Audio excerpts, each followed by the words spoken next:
Hey guys, welcome to my brand new Sudoku channel. Here we're going to be solving some advanced level Sudoku called Variant Sudokus that incorporate different elements of logic and mathematics. We're going to start off easy and just go as deep as we can until we can't anymore. So hopefully you enjoy the ride. We'll learn a thing or two together, and we'll just enjoy some logic-based puzzles. To my new channel where we are going to be solving some Sudoku puzzles, maybe some other puzzles down the line, maybe playing different sort of like logic based games, or maybe even just games in general. We'll see where things end up. But today, just to kick us off, I made a new account on Logic Masters, so we'll have a fresh, clean slate. And I think what we're going to do is just start solving from the most frequently solved and just work our way down the list. And I guess in theory, they will get more complicated as we progress.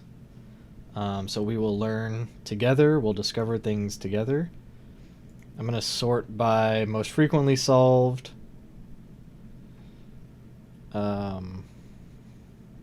Date and rating and stuff. We're not going to exclude any sort of like difficulty or authors. So I do want puzzles that I haven't solved except for my ignore list.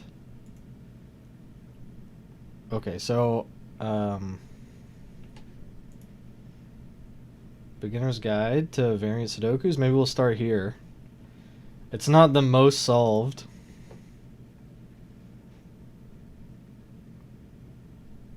But this way we can all sort of learn together, right? So let me open up all these puzzles. It looks like there's 5, 6, 7, 8. And then our solution code, which is how we're going to get it kind of removed from our queue, you know, this list here. You enter the solution code and it will get removed. So we need to enter the number in the lower right cell of each of the 8 puzzles in order. Alright, so the first one is Introduction to Killer Sudoku. Fill the grid with the digits 1 to 4 so that no digit repeats. We also have killer cages. Digits and cages sum to the number in the corner. Digits cannot repeat within a cage, and little killer digits along the diagonal indicated by an arrow. That's this one here. Sum to the number in that arrow. Sum to the number by the arrow. So to start off here, we're only using the digits 1, 2, 3, and 4. So we are pretty limited, which is good.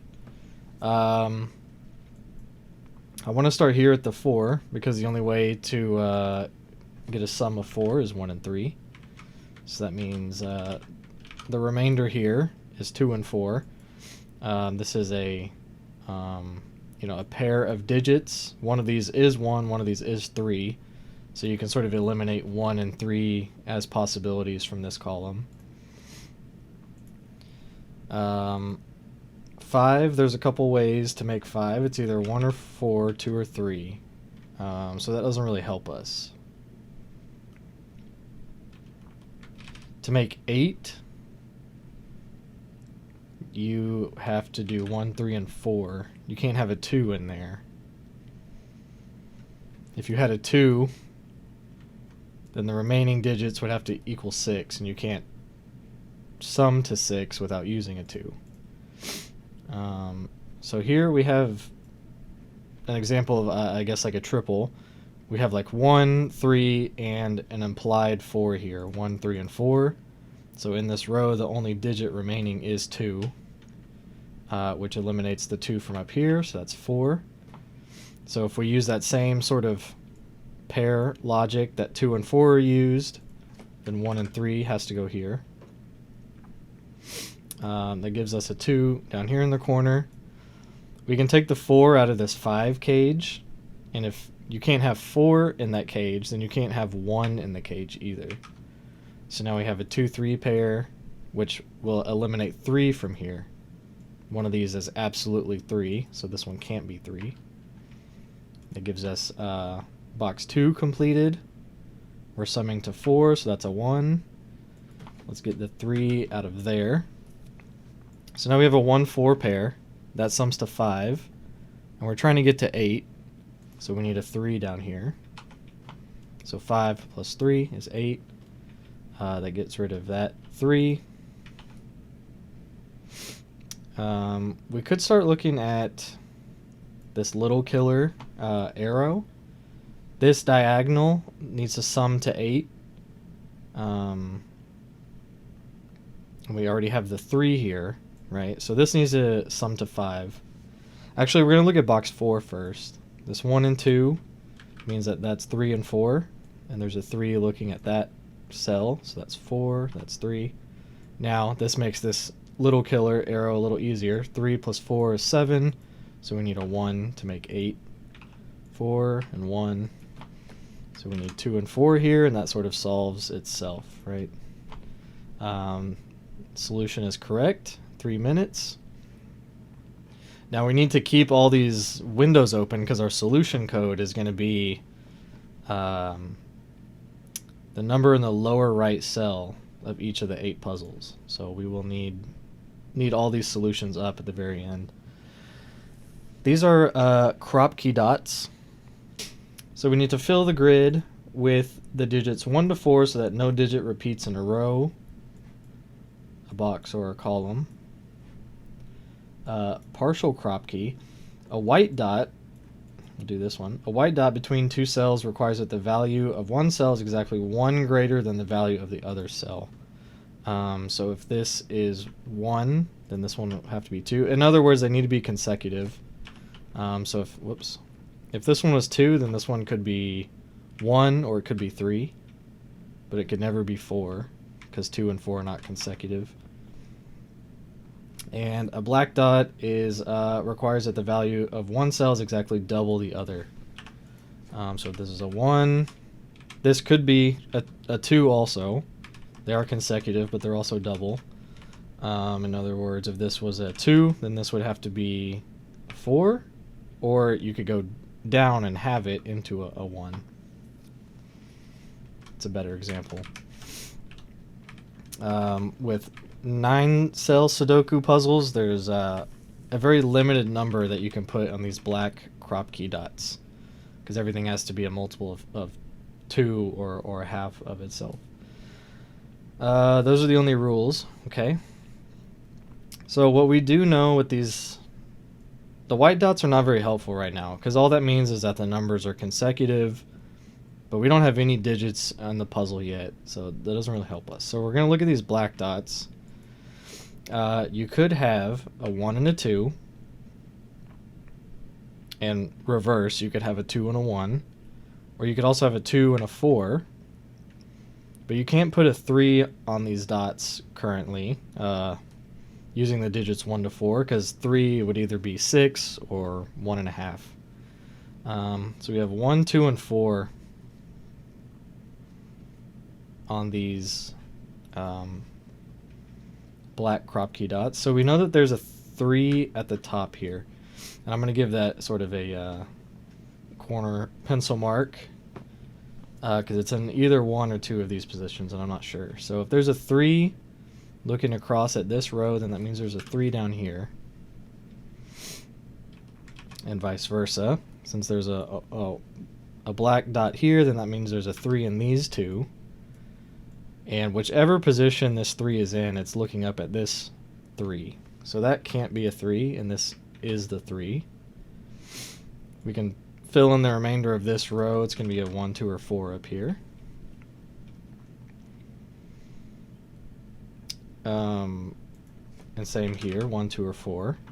Now here's the thing with the white Kropki dots and your maximum digit, right? So 4, we can't use 5 at all. So if we put a 4 on a white Kropki dot, then it has to be paired with a 3. And we're already using our 3 here. So this can't be 4. So 1 could either go up to 2, or 2 could be paired with 1, but 2 can't be paired with 3 because we're already using this 3. So in this box, the only place that 4 could go is right here. And that takes the 4 out of that black dot, which makes that a 3-4 pair.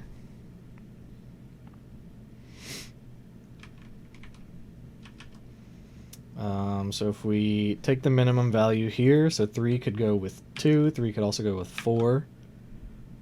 4 would have to go with 3. So there's a couple options on that one.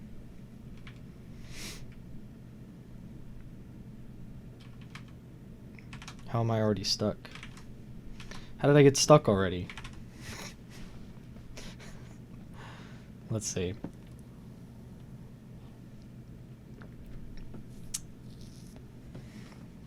We know there's a 4 in this black Kropki pair.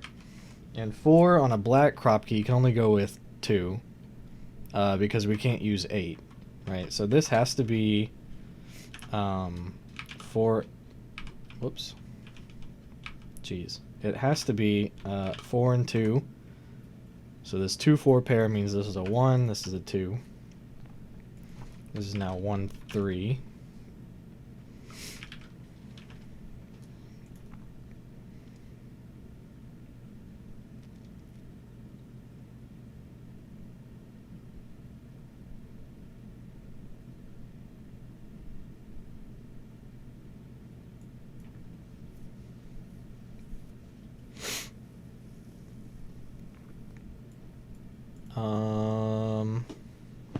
This should not be this complicated.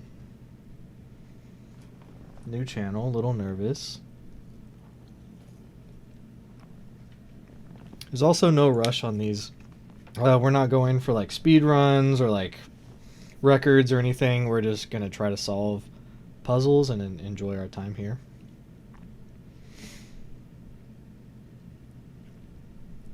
Okay. So what goes here? This white Kropki, it cannot be 1 and 2 because then you couldn't put anything in this cell here. And for the same reason, this can't be 3 and 4. So that pair must be 2 and 3. And since that's a pair, that eliminates 3, so that's 4, and that eliminates 2, so that's 1. We can do some process of elimination. That lines up. That lines up. That lines up. And finally just the 1. So 6 minutes. Solution's correct. We'll leave up the congratulations message as we move on to XV cells. Fill the grid with the digits 1 to 6. So now we have a 6-digit Sudoku puzzle. Nothing can repeat in a row, a column, or a box. 2 cells separated by a V have values that sum to 5, like a Roman numeral 5, and cells that are separated by an X sum to 10, Roman numeral 10. So what I like to do on any XV clues is I go ahead and just highlight the cells that are 5s, because 5 is very limited on the numbers it can be. It can either be a 1, 4, or it can be a 2, 3.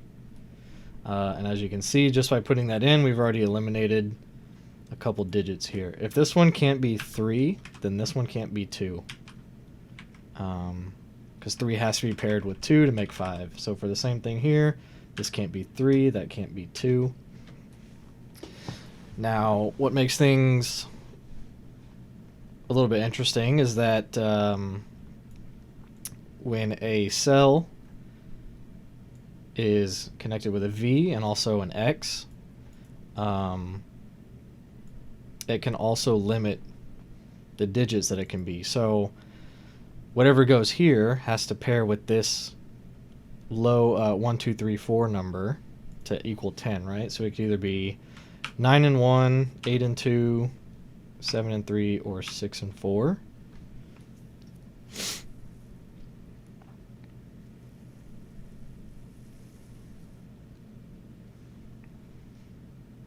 So just looking at this box here,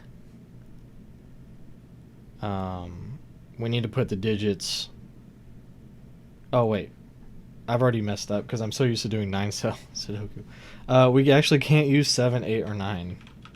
So that is a 6. That's a 4, and then to make 5, that would go with a 1. So this one's either 2 or 3. So that one has to be 2 or 3 to equal 5. This one can't be 1, so this one can't be 4. This one can't be 4, so neither can be 1. So that's 2, 3, 1, and finally 5 is what we're missing there. I was starting to explain. We have to use the digits 1 to 6. And 5 can't go in any of these cells, so there's definitely a 5 here. No matter where it is, it's going to look over at this cell, and it's going to put a 5 down here in the bottom somewhere. Now, the thing with 5 and X clues is that if you have a 5 here, then you would have to have a 5 on the other end, and Sudoku rules won't let you do that. So you can never have a 5 on an X clue.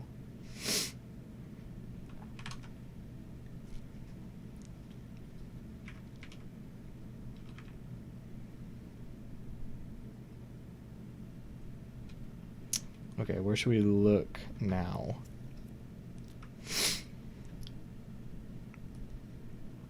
So 6 looks across at that row, so there's a 6 down here in the bottom somewhere.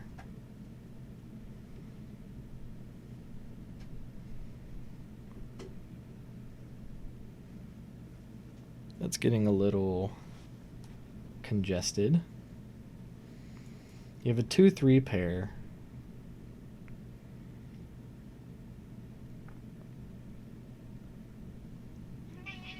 Hey, Papa. Good boy. Oh, so I guess we figured this out, but I just now registered it, is that an X clue has to be 6 and 4.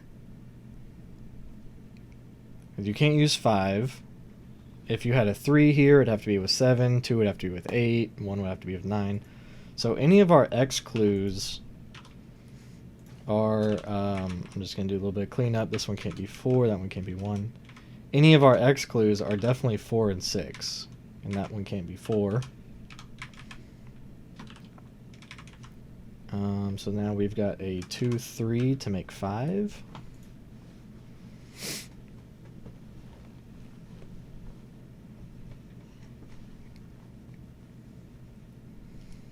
Okay, this clue down here needs a 4 to make 5.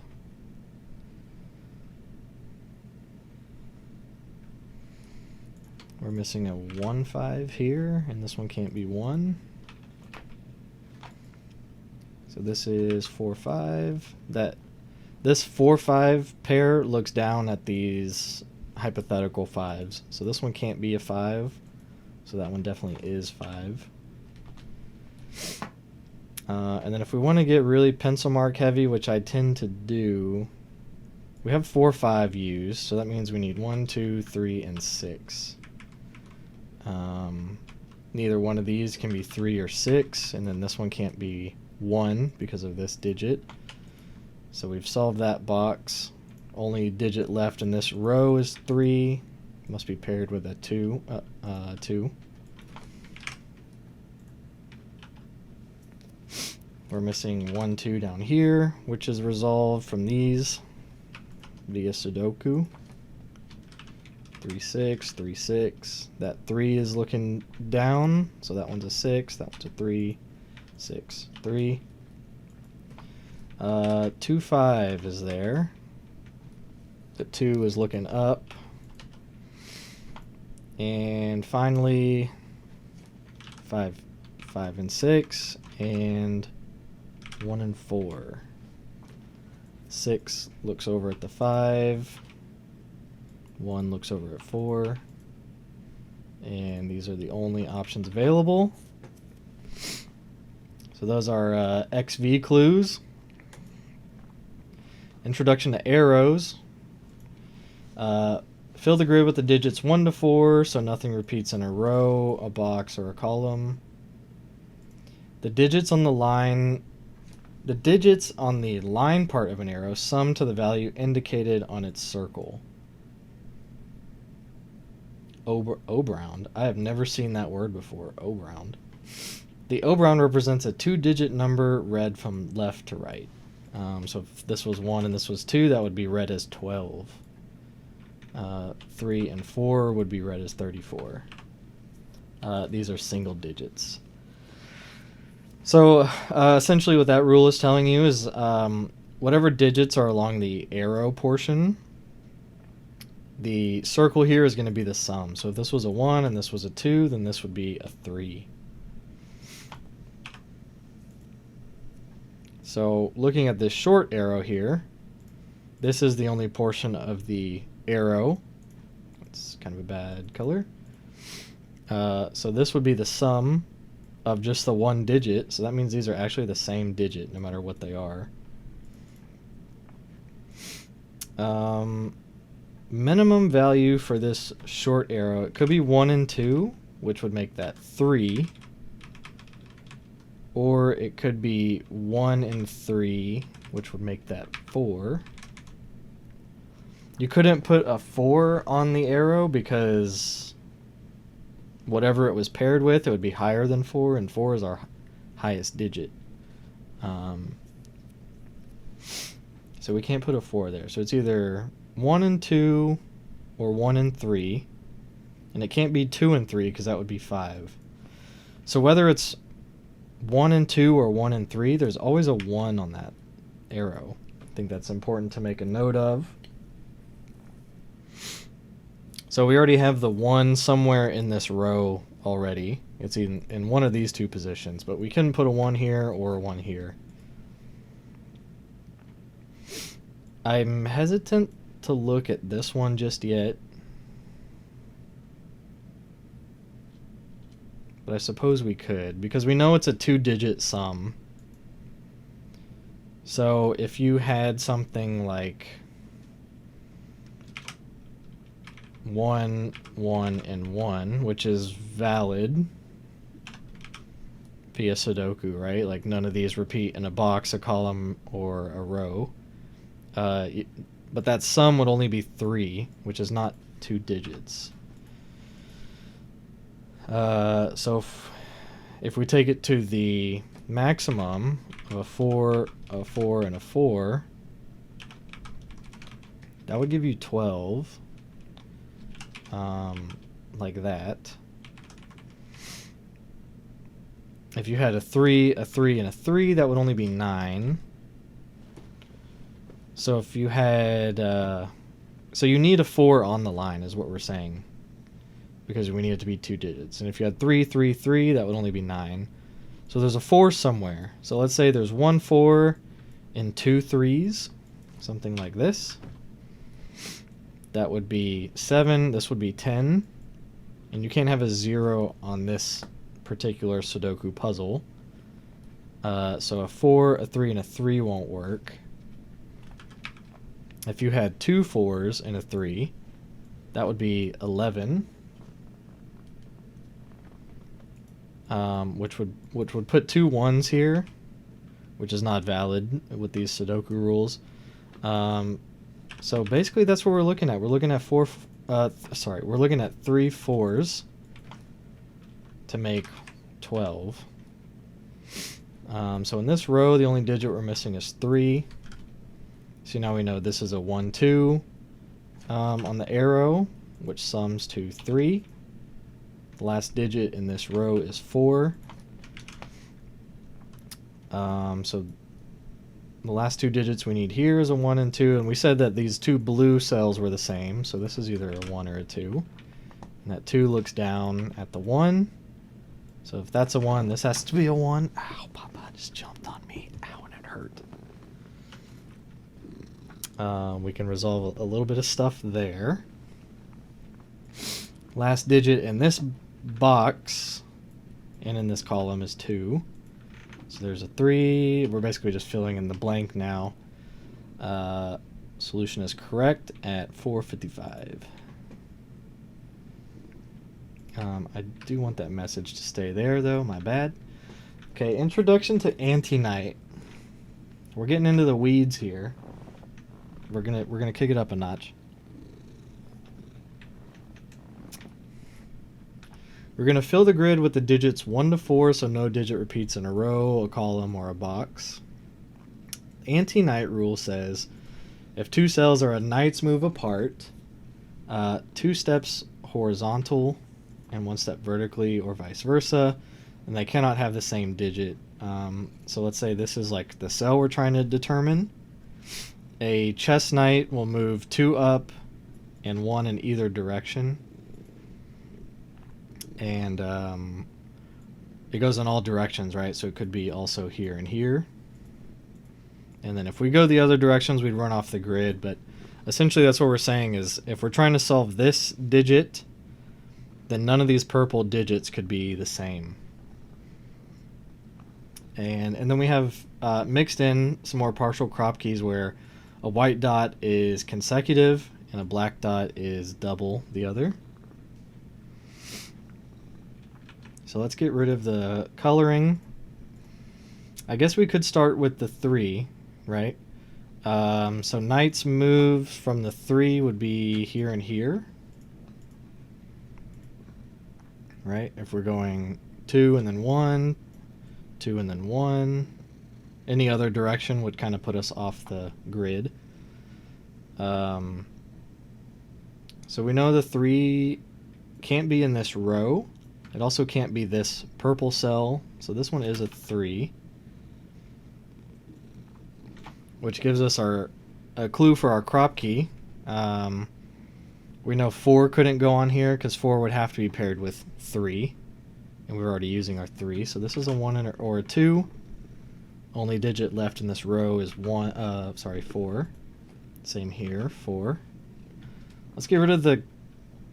actually, we'll keep the coloring. So 3 can't go here. It can't go here. So this one's a 3.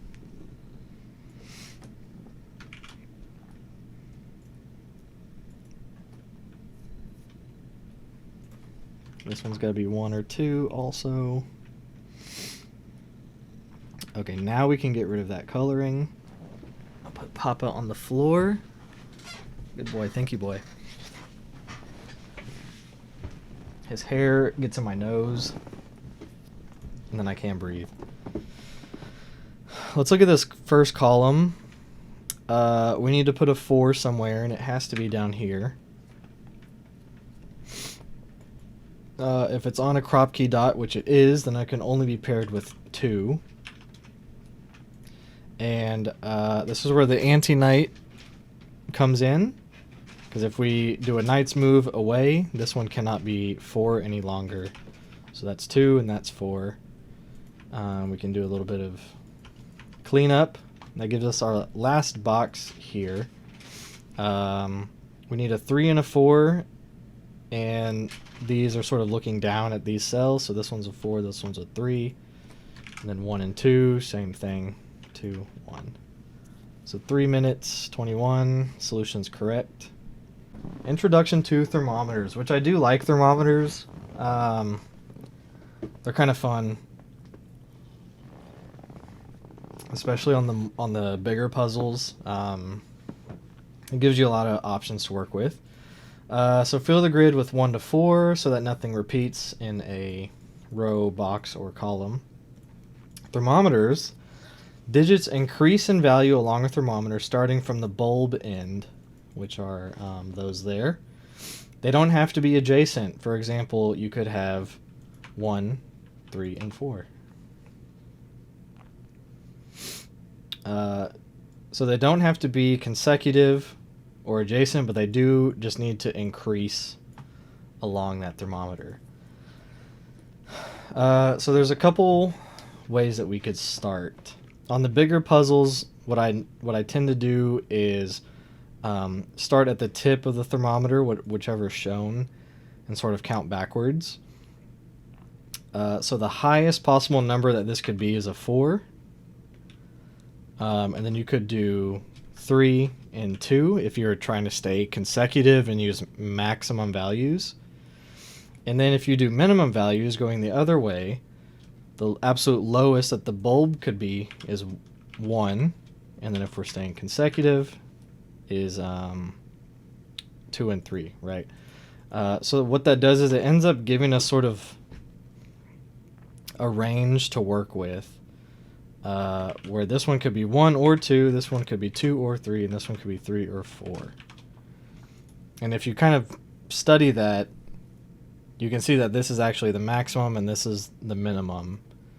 And on the bigger puzzles, you know, you might have more digits to work with.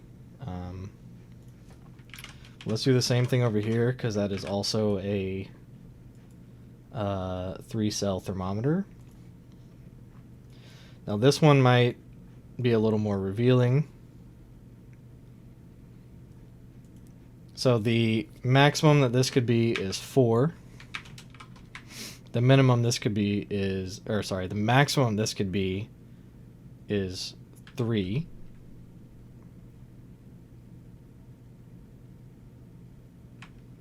And then if we start with our minimum values, the minimum that the tip could be is 2, and the minimum that could be is 1. So now if we look at this range here within the thermometer, this one could be 1, 2, or 3, and this one could be 2, 3, or 4. And it'll be the same logic for this bottom thermometer. So hopefully that makes sense. And now we're going to look at some of the patterns here and see. We're going to look across and sort of just see what digits we have to work with. And what I noticed in row 3 is that we have a triple here, which is a 1, 2, and a 3. Like an implied 1, 2, and 3 here. Another way that we could look at this is we have a 2, 3 pair. So 2 and 3 would have to come out of this cell, which means we only have 1 left. Which that kind of gives us this long thermometer here in column 1. So that has to be 2. The only thing higher than 2 is 3. Only thing higher than 3 is 4. That puts 1 in the corner there. We can eliminate some of these duplicates. 2 and 3 are being used in this box, so that's 4. Then the same logic here, except reverse. The only thing lower than 3, that's not a 1, is 2. The only thing lower than 2 is 1. So we got a 4 in the corner.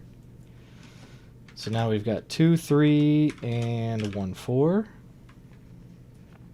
And these are both looking over at these cells, so that sort of resolves itself. Now this is where the thermometer, especially these short thermometers, they seem silly, but they can actually help you solve a lot. There's no way that this could be 2, because then what would you put lower than 2? You can't have anything. So that has to be a 3 and a 2. And those look over at those 2 cells. Solution's correct. Moving right along. My least favorite are Renban lines. So again, same Sudoku rules, fill the digits 1 to 4, so no digit repeats in a row, a column, or a box. Renban lines, digits on a purple Renban line must be a set of consecutive non-repeating digits in any order. And the important thing there is in any order. For example, a length 3 line, which I've highlighted here, could have 3, 1, 2. Maybe that's a bad example. 3, 1, 2. But it could not have 1, 2, 4 is what it says, because those are not consecutive. And also can't have a 1, 3, 1 because you can't have anything repeat. So they don't have to be in line with each other, but they must be consecutive. So you can go 1, 2, 3, totally valid. Okay, so these are my least favorite. I do struggle with these even now. But maybe since we're starting together, we can learn together and we'll be better for it. So this is a 3-line Renban in a 4-cell box. So these 3 digits are consecutive, and this one is going to be left out, right? Like this is a set of digits, and this one's like an extra. So if you take minimum values here, this could be a 1, 2, and a 3. Or if you did maximum values, it could be a 4, 3, 2. So if you look at those digits, hopefully that makes sense. You could either have 1, 2, and 3, or 4, 3, 2. So what you're leaving off here is either 1 or 4. If we just take a quick look at this short Renban line, if it's 1, then it has to be consecutive with a 2. Or if it's 4, it has to be consecutive with a 3. And this given digit that we started the puzzle with sort of helps us out with that shorter one. So that one has to be 3, that one has to be 4. So 4 can no longer be in that box. So this 3-cell Renban is a 1, 2, 3. And we can't have the 2 because of the given digit. So there's a 1, 3 pair. So 1 and 3 come off of that. So that is a 2. We can do some process of elimination, right, to finish these rows. We need a 1 here, and we need a 4 here. Since we can't repeat any digits on a Renban line, and we've used 1 and 4 already, then these are 2 and 3. And the given digit is looking down at that 2. So that line has solved itself. So we're missing a 1 and 4 in that box. There's a 4 and a 1 via Sudoku. Now if we look, 1 and 3 are here, so that means 2 and 4 need to be on the line. And the consecutive digit in between 2 and 4 is 3. And then Sudoku sort of resolves that logic there. The 3 is looking up. So now that line makes sense, and then the only digit we're missing here is 1. So that wasn't too bad, but they could get extremely complicated, especially with the 9-cell puzzles. And finally, we're going to look at counting circles, which I don't have too much experience with, to be quite frank. Fill the grid with the digits 1 to 4, so no digit repeats in a row, a column, or a box. Counting circles. Any digit in a circle indicates exactly how many times... let me start over. Any digit in a circle indicates exactly how many circles contain that digit. As an example, if there is a 2 in any circle, then there are exactly 2 2s in circles in the puzzle. So if this was true, which I'm not saying it is, then you would have to have the other 2 2s in boxes 3 and 4 could not be in circles because you already have 2 2s circled. So you'd have to go like here and here, which is invalid. So I think how to do this one is you count the circles. So you've got 3, 6, 8, 9. And then you have to figure out what 3, 6, 8, 9. So you have to figure out what digits would sum to 9, right? Because if there's 3 3s, a 1, 2 2s, you know, like you kind of end up with like a weird remainder, right? Because then these would all have to be the same or different, and you couldn't really make it make sense.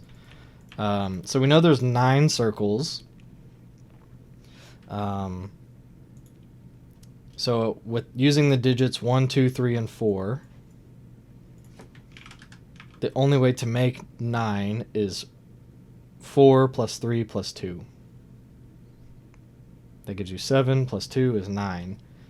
So all the 4s are circled, all the 3s are circled, and all the 2s are circled, which means that there's not a 1 circled anywhere in the puzzle. Luckily, this is simple enough where we have a couple gimmies. We know there aren't any 1s circled, so these 2 are definitely 1s. This one looks over, and this one's a circle, so the 1 goes here. And then this one looks up at these, so this one's a 1. So we already have all of our 1s completed.